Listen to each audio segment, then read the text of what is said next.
tu paum lastiram Dia. Selamat pagi Bapak Ibu, saudara-saudara yang terkasih. Kita akan merenungkan firman Tuhan pagi hari ini. Mari kita berdoa. Tuhan, terima kasih untuk penyertaan-Mu di pagi hari ini. Kami hendak merenungkan firman-Mu. Berkatilah hati dan pikiran kami. Terpujilah nama-Mu Tuhan sekarang sampai selama-lamanya. Amin. Firman Tuhan bagi kita diambil dari Imamat 19 ayat 13. Demikian, janganlah engkau memeras sesamamu manusia, dan janganlah engkau merampas. Janganlah kau tahan upah seorang pekerja harian sampai besok harinya. Saudara-saudaraku, firman ini mengajarkan bagi kita bagaimana bersikap adil dalam kehidupan kita. Kita telah menerima banyak sekali anugerah, karunia, dan berkat-berkat Tuhan.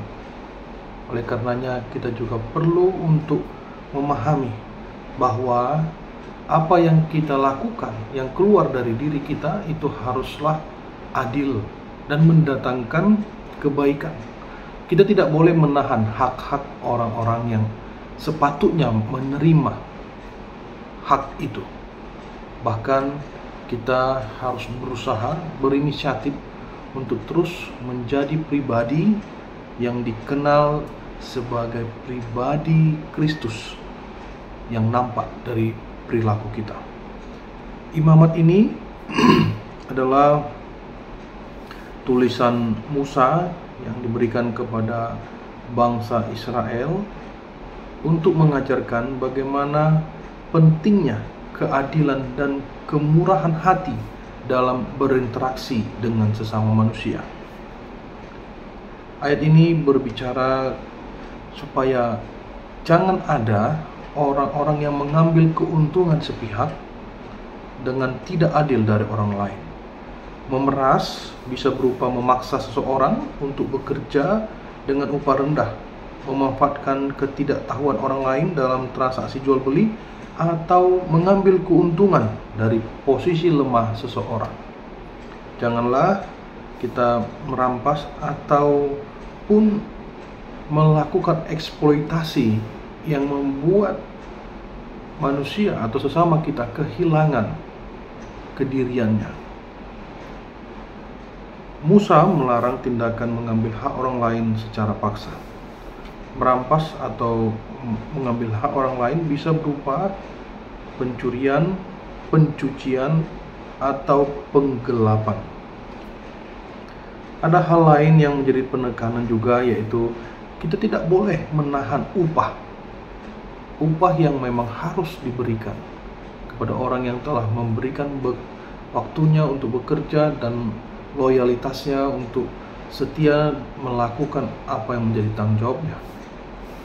Karena hal itu ternyata membuat kerugian, dan hal itu dianggap sebagai salah satu perbuatan yang salah atau berdosa. Saudara-saudara, kita sebagai orang yang beriman, kita tentunya mampu untuk menimbang yang adil. Karena keadilan itu pasti akan menghasilkan kasih. Kasih itu akan mendatangkan kebaikan dan kemajuan. Jadi kalau kita berusaha untuk terus menimbang dan terus membuat keadaan-keadaan itu tepat dan sesuai, pastilah hidup ini akan terasa indah. Saudara-saudaraku, marilah kita memulai dari hal-hal kecil. Mari kita juga adil pada diri kita untuk memberikan waktu yang terbaik untuk tubuh kita, karena ada waktunya untuk berhenti, ada waktunya juga untuk melakukan segala sesuatunya dengan cepat, dengan benar. Ada juga waktunya di mana kita perlu untuk merenungkan segala sesuatu.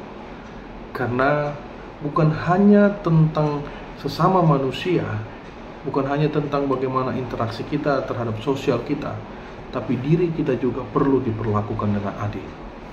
Saudara-saudara, di tengah hiruk pikuk kemajuan, bahkan peradaban yang memaksa, tanda kutip memaksa kita untuk terus bergerak cepat dan aktif di tengah-tengah keseharian kita. Kita perlu memberikan waktu untuk tubuh kita, terkhusus memberikan waktu untuk mendengarkan firman Tuhan. Ini adalah salah satu bentuk yang baik, bentuk keadilan yang baik, bahwasanya kita memulai itu semua dari diri kita sendiri. Tuhan memberkati. Terima kasih Tuhan untuk firman-Mu.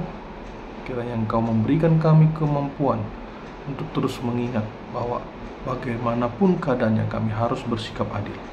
Tuhan, kami memohon tuntunan-Mu. Berkatilah jemaat-jemaat yang sedang dalam kesulitan Tuhan, terutama di mana mereka kehilangan hak-hak-Mu.